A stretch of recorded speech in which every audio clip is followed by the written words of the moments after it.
Hey guys, my name is Sean and I make real estate easy. In the past 8 years, I've flipped houses, worked as a hard money lender, and now own a sizable rental portfolio that has allowed me and my wife to become financially free and travel the world without having to worry about having a full-time job. Now I know a lot of you guys who are interested in real estate investing want to learn how to flip houses because you've seen how much money you can make from them. In fact, I've made hundreds of thousands of dollars from flipping some homes in the Bay Area, but I've also lost a ton of money on bad deals because I didn't know what I was doing. So to help you out, I'm going to break down all the information that I know about house flipping into 5 easy steps. We're going to talk about how to find great deals, how to finance these deals, how to find great contractors, how to renovate a property, and how to sell a property to get maximum profit. By watching this video all the way to the end, you'll learn all of my secrets about house flipping so that you can avoid all of my mistakes and make the most amount of money. So the first step to flipping houses, and probably the most important, is being able to find great deals on a consistent basis. So how do you find the right deal? Well, there's a few ways to do that. The first way, which is probably the worst, is to find the deals on the MLS. Since these properties are on the market, everyone has been able to take a look at it. So the chance of you being able to buy a property at a good price where you can actually make a profit after you put in the money to renovate and sell the property is going to be very, very slim. And even if you see a fixer-upper deal online for a very low price, just know that that's usually a teaser price and the property won't actually sell for that number. Someone is going to bid the number up to the point where there's going to be no profit left over. So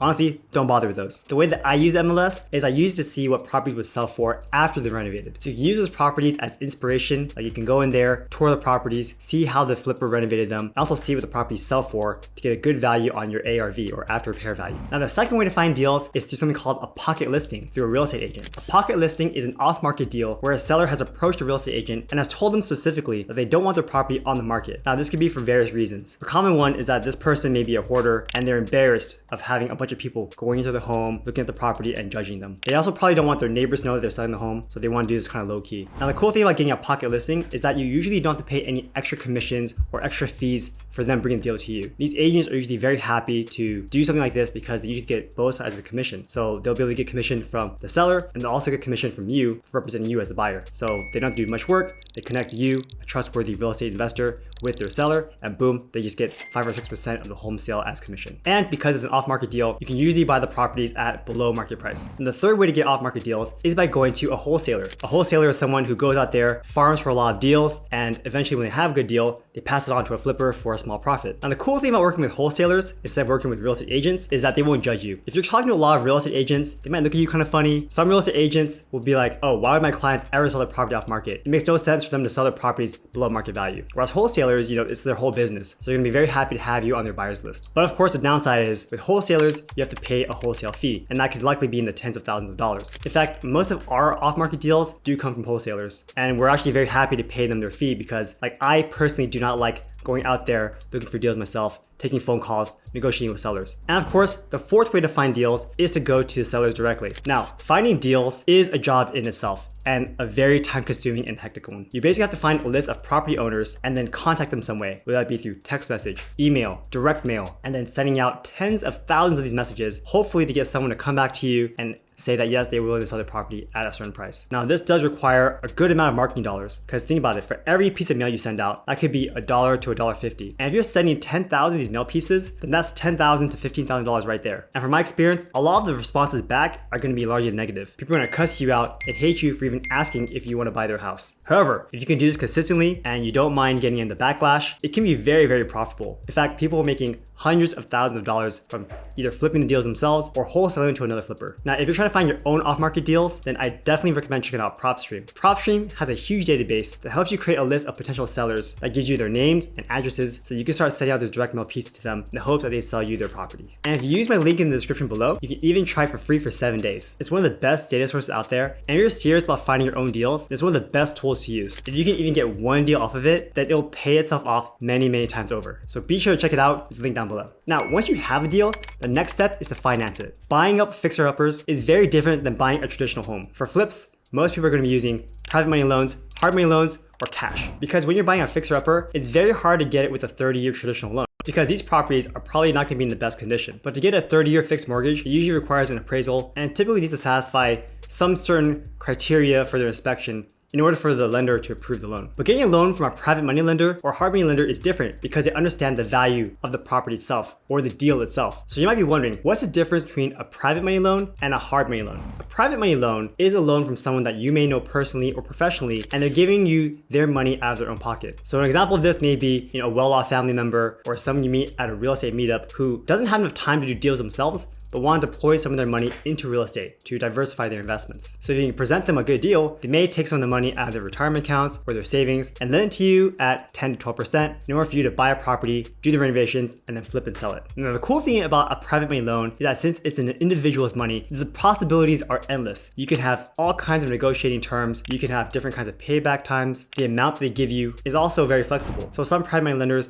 may give you 100% of the deal for you to buy the property, renovate it, and some people might ask for 10%, 12%, some people want 0% of interest and maybe just 50% of the equity of the deal, so 50% of the profits. Again, because of someone's individual money, there's no limits to creativity as long as you can negotiate with your private money lender and both of you guys are on the same page. But the major downside to private money loans is that the funds are limited. You probably won't have someone who has over $1 million to lend you at one time. So if you're trying to do 2 or 3 deals at the same time and each of your deals are $500,000 to $1 million, you probably can't rely on just one private money lender. And also because this is an individual's money, they may be more involved with the deal. If something goes wrong, you might get a lot of calls and voice messages. And it can be very stressful if you're borrowing money from a friend or a family member, again, if the deal goes south. Now the second and probably more common way to buy flips is through a hard money loan. Hard money lenders are kind of like banks, except they're a business where their whole thing is about giving loans to real estate investors. They understand how flipping works and they'll be able to give you a loan even though you normally wouldn't qualify for a loan of this size with a regular bank. And unlike private money lenders, these guys have access to hundreds of millions of dollars, maybe billions of dollars. So basically their funds are unlimited. So if you can find a good hard money lender that can close on deals quickly and reliably, then you basically have an unlimited source of funds for your deals. Now the downside to hard money loans is that since they are a bigger corporation, their loans are probably going to be more standardized and they won't be able to give you these 100% loans with 0% interest and only asking for a percentage of the backside. So they probably want you to have a certain credit score. You're going to be expected to put down 10 or 20% of the down payment so you have your own skin in the game. And they're going to ask for the money back in 1 year unless you want to pay significant fees. Now, if you're flipping houses and you're looking for a hard money lender, then I highly recommend that you check out my old company that I used to work for, which is Conventus. Conventus is a nationwide hard money lender who have amazing rates. When I was working there as a hard money lender, I had no problem getting clients because we had the best rates, we had the best service. So if you're looking for a great hard money lender for your next real estate project, then I'll put their contact information down in the description below. If you mention that you came from Sean's YouTube channel, they'll give you a significant discount on the processing fees too. Now, the third way to buy properties is by buying it with cash. But honestly, this rarely happens. And even people who have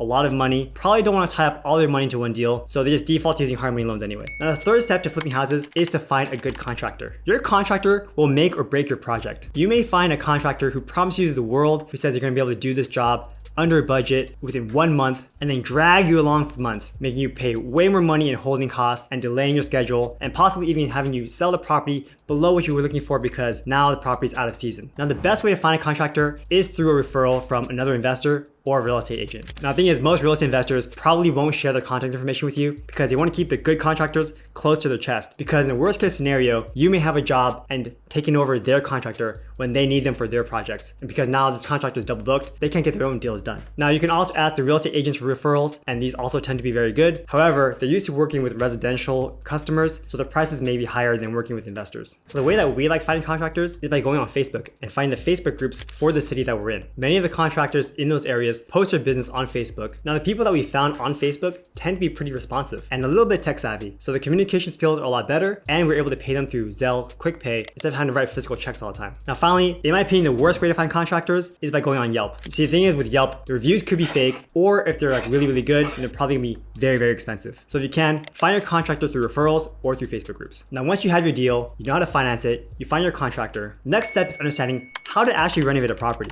Now this one's gonna be challenging because you're not gonna get any experience until you actually do it. And it's like a chicken and egg problem. How are you gonna get the experience to renovate a home if you haven't flipped one before? So what you can do is you can try to start doing some small renovations in your own home. Maybe start by buying properties that don't need a lot of renovations to be able to sell at a good price. And then you can take on bigger projects with more profit potential as you get more experience. When you start flipping a home, your contractor is gonna ask you 10,000 questions about how you want the house built. And having to come up with an answer for every little question can be mentally exhausting. Do you want quartz, marble, or butcher block countertops? How big do you want your sink? What paint colors do you want the walls and the trim? What kind of lights do you want installed? Etc, etc. So to make your life easier, don't reinvent the wheel. Check out home renovation videos and TV shows to get a feel of what the latest trends in home design are. You can also get inspiration by going on Instagram and checking out the pages about home design to see what's popular today. And then finally, you can go on Zillow or Redfin and look at the latest flips in your market. See what's trending in your area and then just copy all the design choices. Go to open houses, take some photos, and then go to Home Depot and try to find all the same materials. Trust me, it'll make your life a lot easier.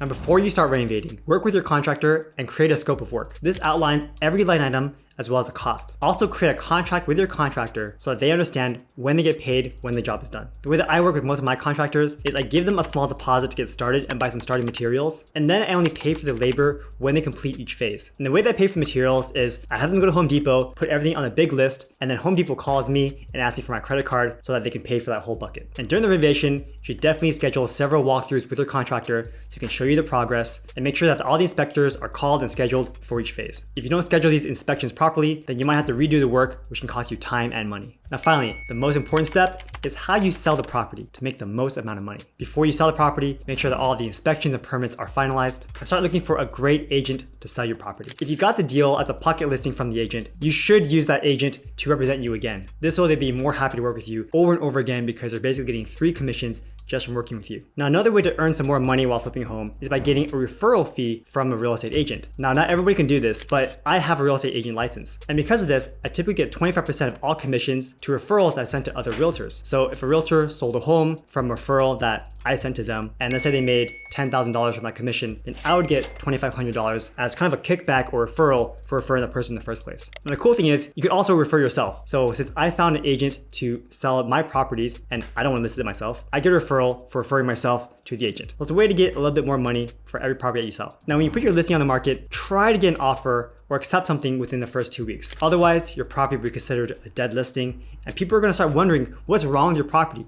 Why didn't it sell in 2 weeks? So go really, really hard, market the property as much as you can, and try to get a good offer. Now, for me, as a negotiating tactic, whenever I receive an offer, no matter how amazing it is, I always send a counter back. I've found that this tactic has helped prevent buyer's remorse. If a buyer feels like they got an offer too easy, they put in a number and I accept it right away, they're gonna start thinking that maybe they overpaid for the property. But if I counter back and I say, look, we have other people who are potentially interested in the property, give me your best and final, they'll think that they have to work for the property more and they will overbid themselves, or even if they feel like, you know what, this is fine, I don't want to overbid, and I take their offer, at least you know that there was some friction there and that there was some push and pull action. If you don't do this and your buyers do get buyer's remorse, they may find some way down the line to try to get the price reduced. So by doing everything that I mentioned in this video, you can be well on your way to flipping your first home. If you have any other questions about flipping a home, then feel free to leave them down in the comments below.